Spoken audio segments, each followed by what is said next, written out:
Good. Okay, welcome to downtown Lancaster and to Madcap and Company. I'm Marty Hulse, and I've been part of the small business community in Lancaster for the past 17 years. And during that time, I've been fortunate to work with many entrepreneurial-minded, creative people at Building Character, which is my first business that I opened in 2007. That is downtown Lancaster's largest retail store for vintage, recycled, and handmade goods. And we have 70 plus little shops within 10,000 square feet of a historic warehouse, which is just 100 steps north of where we're standing right now. In 2015, I opened Madcap and Company with the mission to offer as many made in USA products, made in Pennsylvania products as possible. We found that to be very difficult because we couldn't find people making things in USA for affordable prices. So we started our own manufacturing company called Lucky Manufacturing, and we had done that in 2012 loosely, but after we had opened Madcap. So a lot of the things you see in the store here are made by our Lucky Manufacturing workshop, which is just outside the city of Lancaster. We have since grown to supply our own shops with merchandise, and we do some local gift stores, and we are in about 300 stores throughout the country and in 7 countries who buy our products that we make here, which basically was out of necessity. We really wanted to offer something that was quality and made in USA, made in Pennsylvania, and that's where we are today. So Building Character, Madcap and Company, and Lucky Manufacturing, we contribute to our community by providing jobs. We employ our neighbors and friends with our manufacturing, and we employ local graduates of Pennsylvania Academy of Art and Design, Pennsylvania College of Art and Design, where they're illustrators who make a lot of the products you see in this store. And so we also keep our hard-earned dollars local, and we offer an experience that no large chain store can. I'm honored to welcome Governor Shapiro today to our store and to downtown Lancaster. And with Governor Shapiro's commitment to fostering a prosperous economy, it really resonates deeply with all of us here today. And in downtown Lancaster, which has traditionally been a very fruitful place for small business. If you remember, many of us may, Woolworth Company, that started here in Lancaster after an attempt in New York that didn't work for him, but we all know what happened with Woolworth, and it became a huge brand. And there are many other success stories that came out of this small town, and I don't know what it is. I don't know if it's in the water or if it's in the soil, but small business is very prosperous, and it always has been in downtown Lancaster. So today I'm thrilled to celebrate the independent retail small businesses that are really the heartbeat of our local communities. We are we're more than shops. We're kind of the lifeblood of neighborhoods. We offer unique products and personalized experiences. And the businesses, small businesses like ours, reflect the spirit of our towns and ensure that Main Street remains vibrant and compelling. And now more than ever, we must really rally support around our businesses and businesses like ours that are facing challenges from economic uncertainties and rising operational costs. But I believe with leadership from Governor Shapiro, we can champion policies that spur innovation, enhance access to resources, and encourage local spending.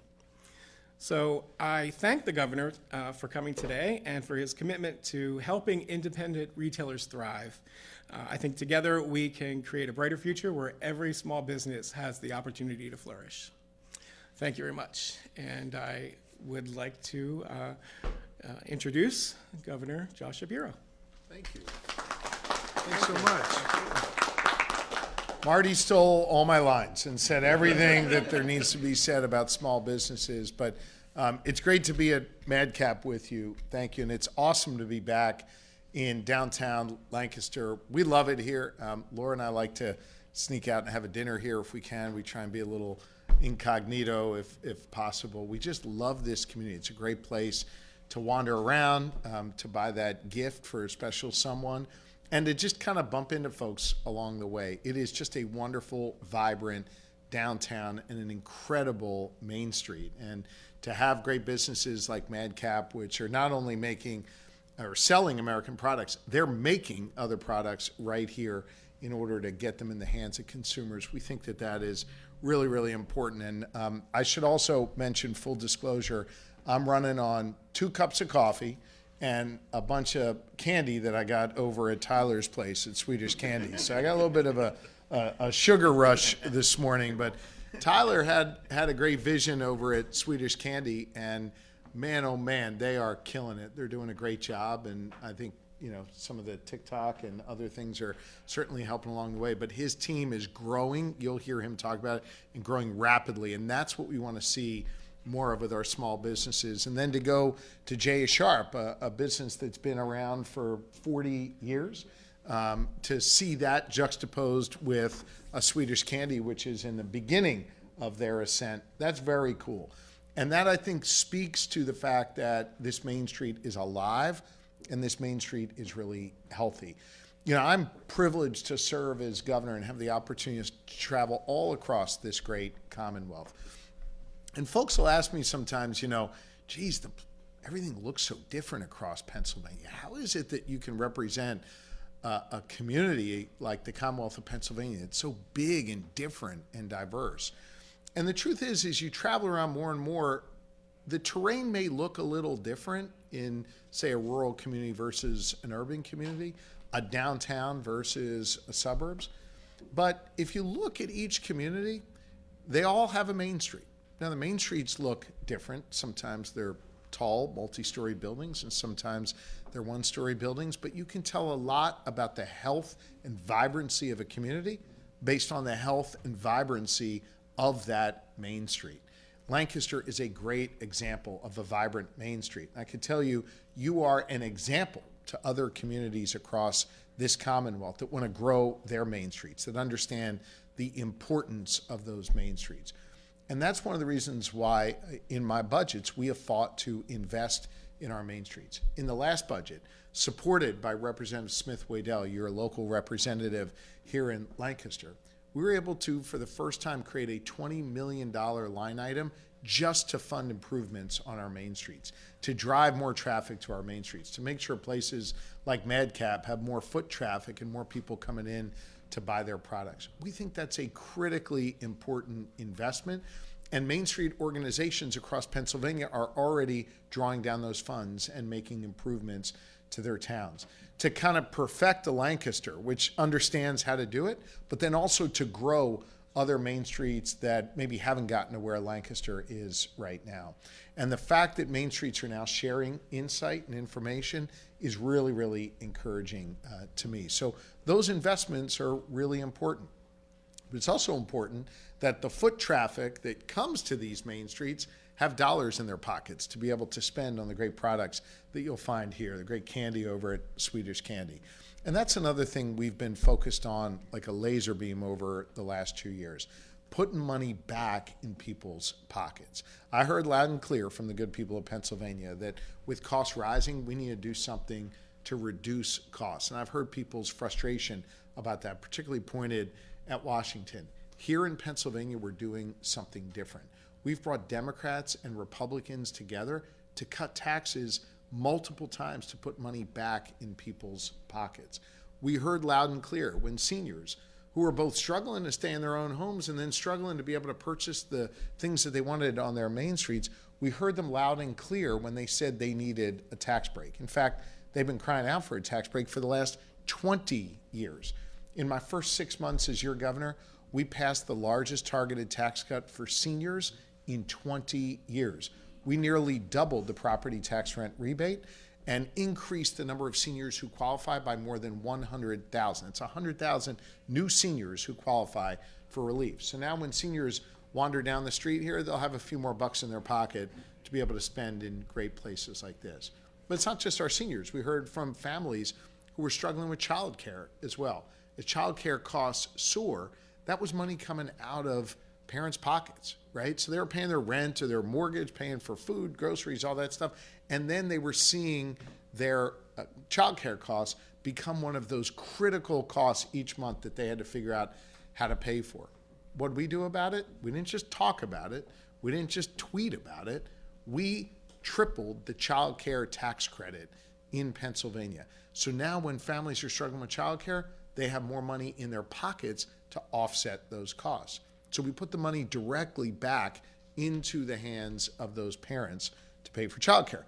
But we didn't just stop there. Small businesses and other businesses that want to invest in offsetting the cost of child care for their employees, we're giving them a tax cut as well. And just to be clear, all the things I'm talking about aren't hopes or dreams. These are realities that we've brought right here to Pennsylvania. These are things that we have gotten done in this Commonwealth on a bipartisan basis. We've also made sure to cut taxes for our small businesses and for other businesses, not once, not twice, but 3 different times. Small businesses can now write off more of their losses from the year before, making it easier for them to be able to grow and be really strong companies. And we've cut the corporate net income tax twice, which primarily goes to helping those businesses operating here in Pennsylvania. Why do I share all this with you? You see, it all fits together, and this is part of my vision for our Commonwealth. Strong, vibrant main streets and a whole bunch of people walking on them with more money in their pocket to be able to spend on goods and services that they need for them and their families. It's working here in this Commonwealth. And I know that, political polarization is a real thing, and frustration with politics can be at an all-time high, particularly when folks focus on D.C. But here in Pennsylvania, we are showing that we can bring Democrats and Republicans together to get big things done and to do common sense things and to make a real difference in people's lives and in their family budgets. And I got to tell you, I've had a great partner in Representative Izzy Smith Waddell, who's been there every step of the way to get these things done. Izzy represents a district in the State House of Representatives, a branch of our government led by Democrats by 1 seat. He has to negotiate with a Senate led by Republicans by 3 seats, I believe it is. Why do I share that with you? Because at this time of great polarization, we're showing that Democrats and Republicans can actually work together to get things done. And Izzy's been a champion for his district, for his main streets, and for a whole lot of other things, including public education. So I want to thank him for his leadership. I want to thank him for his critical vote to make sure we have $20 million to invest in our main streets. And we've been able to cut these taxes for families and businesses and seniors and others. He's been a really important part of our coalition that knows how to GSD get stuff done. So with that, I will deliver to you your local representative, Representative Izzy Smith Waddell. Thanks. Thank you, Governor. Appreciate that. I'll try to be brief. I think the thing that I want to drive home that's meaningful to me about the work that we've done in the House, the work that the governor's done, and that's being done here in Lancaster about our main streets is very relevant to this time of year. We talk about joyful, we talk about bringing folks home for the holidays. There's a woman who comes into my constituent services office the first time she came in to do a property tax rent rebate at my office, which she'd done for years. She found that a boost to her Social Security had disqualified her from the property tax rent rebate. And so together with the governor and the legislature, we got something done to make sure that not only did she qualify the next year, but that a Social Security increase would never take away her right to get that property tax rent rebate. And she is, as many people are in my district, she's an older woman of color, she's African American, she is in the position of raising her grandchildren, and she uses the property tax rent rebate to buy Christmas presents, maybe at a place here like Madcap, maybe at a place like Swedish, for those grandchildren. When we talk about the sweeping legislation that gets passed, we are talking about people's ability to stay in their homes, put food on the table, and share a little more joy with their families in the holiday season. And I don't know about anybody else. I think that's why most of us do this work, to make life a little bit better for Pennsylvanians. Lancaster is really blessed. I would argue we have 3 or 4 main streets. We have Queen Street, we have King Street, we have South Duke Street. I kind of do. But that we have been able to bring together all of these communities and do something really special. Even where we have tensions, even where we have conflicts, we know that some things matter at the end of the day, beyond Democrat or Republican, beyond whatever field you work in. And it's being able to share a holiday meal with your family, being able to get that, I've actually got a bag of candy from Swedish behind the counter, or that gift, or say if you're lucky enough to be getting engaged, being able to have that little bit of extra money makes a difference, which is why I'm so proud of the governor that we have, because the Shapiro administration, along with the General Assembly, I dare say we do all right in the Pennsylvania House, has invested in the economy at every level, in cutting taxes for small businesses, in investing in our main streets, and as is very important to me, I actually never shut up about it, spending more money than a Pennsylvania administration ever has, making sure that folks can afford and stay in the home where they will share that holiday meal with their families. That matters. So thank you, Governor. And I have the pleasure of bringing up, to close us out, the executive director of the Lancaster City Alliance, which has really been at the forefront of bringing and representing a lot of our businesses, Marshall Snively. Marshall. Great, thank you, Representative, and thank you all for joining us today in this celebration of small business in Lancaster. My name is Marshall Snively. I'm president of Lancaster City Alliance. We are a nonprofit organization really focused on community and economic development for the entire city of Lancaster, working very closely with the business community, with other partners, and government, and I'm thrilled to be part of this here today. Lancaster's small business and merchant community really is the lifeblood of our city. Is a major reason why the city is so special. And you can see this not only on this block, although it is so evident here. And thank you, Marty, and everyone for contributing to making our city so special. This city has over 300 places to shop, to dine, to enjoy, and that is more than most shopping malls. And we're actually blessed because it continues to grow as the vibrancy you see in downtown is actually spreading out in all directions. And that doesn't happen by accident. In fact, with our partners at the Chamber, almost every week we are doing at least 1 or 2 ribbon cuttings for new businesses that are opening in the city. And actually, we look forward to one more ribbon cutting that's going to be on this block when Chellis opens here a few doors down, I think early next year. Nowhere else can you find such a unique mix of businesses that we have here.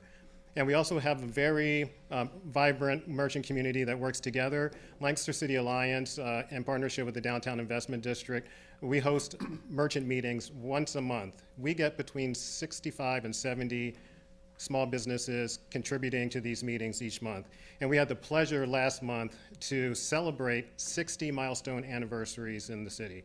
And that's anywhere from 1 year, which includes drone, 5 years, which includes Swedish, and 40 years, J.A. Sharp. A round of applause for that. The support that our merchant community, has, is enormous, and being here for 40 years really speaks to that. But we also know it's not easy, especially these days. And our merchants work very hard, with us and with others on special promotions to really showcase what this city has to offer. We have great restaurant weeks. We have art walks. There are tons of holiday shopping activities, again, to really showcase everything that's happening here. And I always want to say this, it is great to be shopping at everything we have to offer during the holidays, but please remember that we should be doing this all year round. So we truly appreciate all of you who have invested in the city. Again, it really makes us special, and we are grateful for Governor Shapiro and your commitment to support and the support of our small businesses. Main streets do matter, and their preservation and growth is key to the continued growth of Pennsylvania cities like Lancaster City. So I thank you, and with that, it's my pleasure to turn it back over to Governor Shapiro. Great, Thank you. Thank you very much. All right. Ooh, sorry. Happy to answer any questions from the media if you have. Yes, Steve. Two questions, one on topic, one off. Sure. As a Lancaster resident, thrilled to see the transformation of North Queen Street and everything you've been able to do. And a lot of that goes along with the Main Street program that we have. I grew up in Huntingdon County, where it's not as vibrant as we have here in Lancaster City. You've earmarked $25 million last budget for Main Streets. Is that the same plan for 2026, or what are the plans? Sure. Well, I'll have more to say about my next budget in the next several weeks here, but we will continue. You can rest assured we will continue to invest in our main streets. We think it is critically important. And you brought up the juxtaposition between Huntingdon County, which has main streets that need some real investment, and a Lancaster, which has main streets that need investments, but two different kinds of investments. One, we're trying to really get going and build up, and the other, we want to just make sure we support them and in many ways kind of stay out of their way and let them continue to do the great work they're doing. And we know that that investment is critical for both kinds of main streets, and you can rest assured my administration will continue to invest in them. We recognize, and I think it's an important point you made at the end, Marshall, it is important to show up around the holidays to buy your gifts here. But remember, it was just a few months ago that I was here in Lancaster for the Great American Getaway.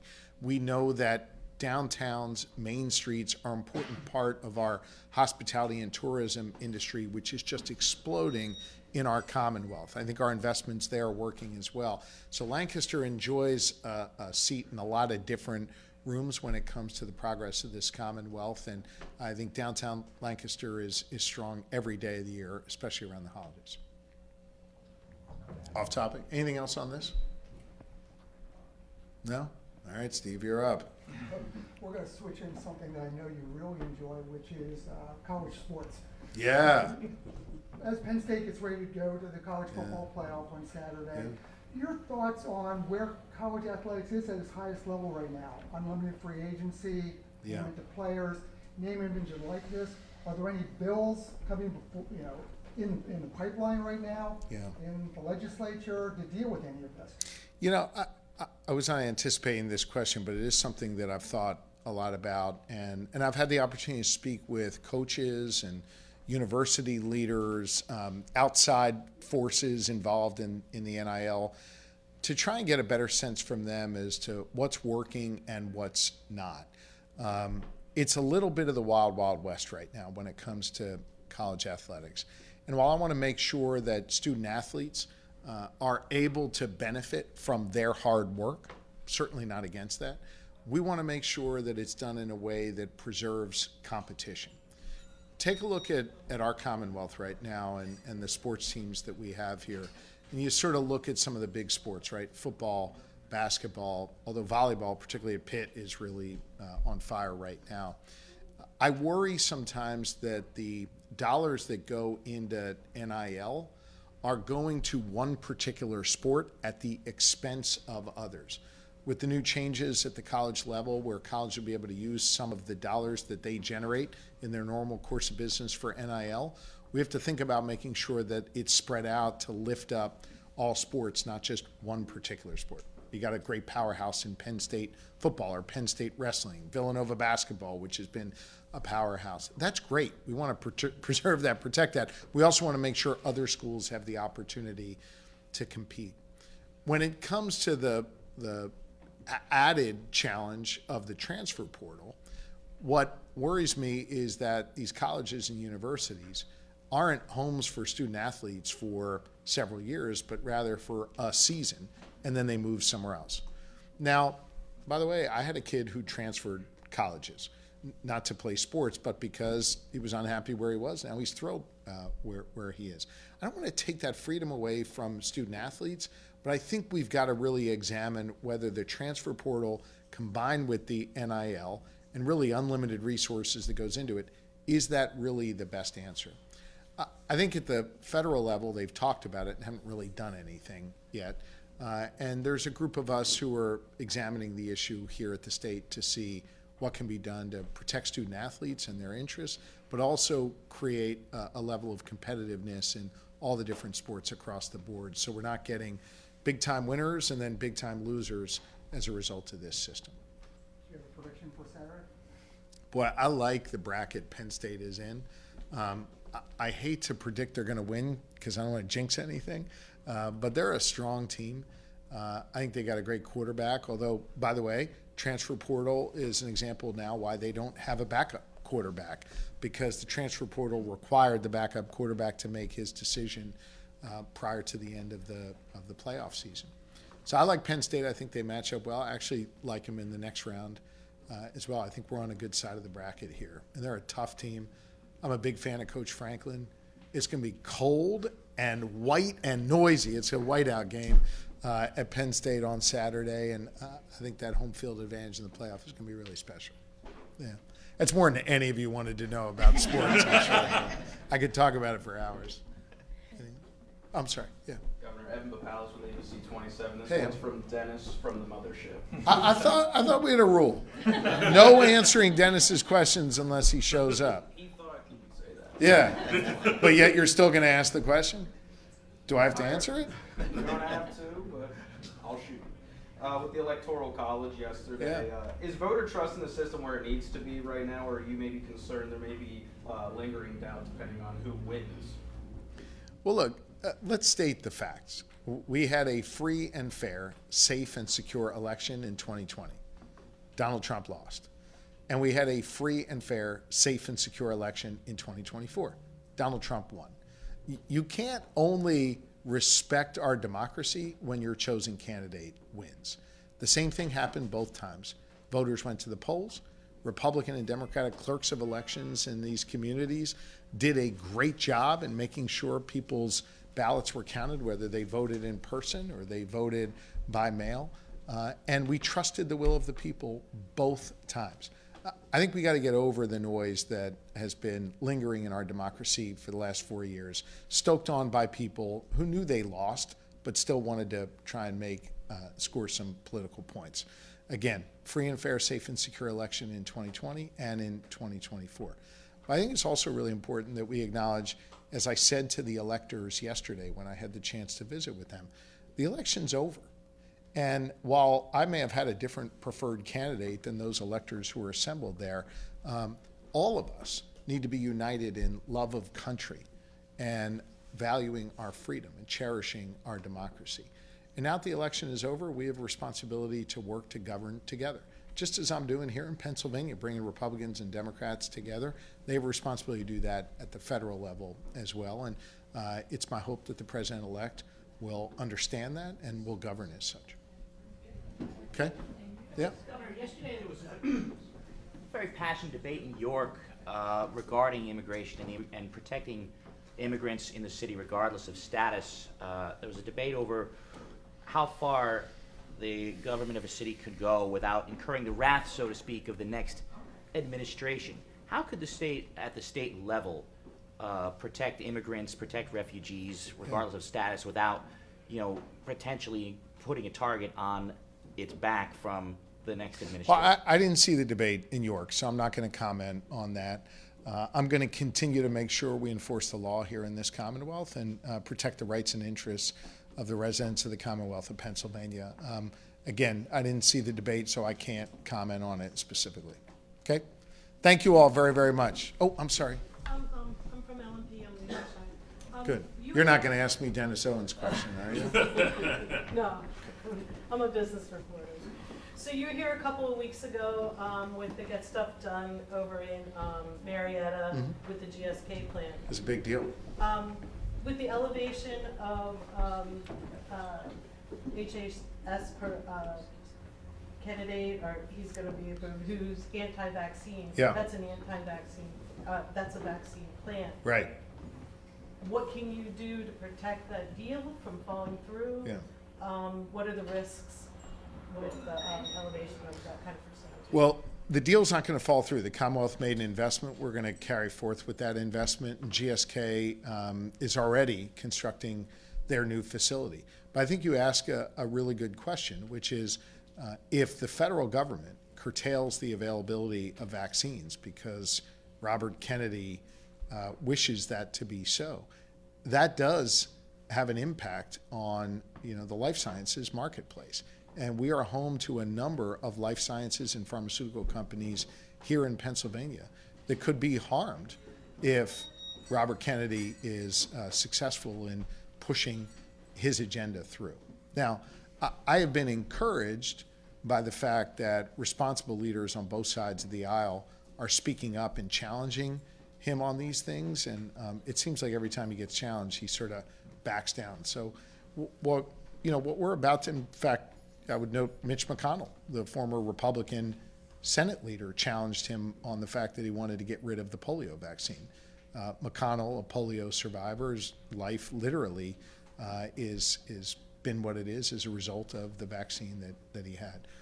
Parents are going to make decisions on what vaccines to give their kids. Adults are going to make decisions on what vaccines they choose to use for themselves.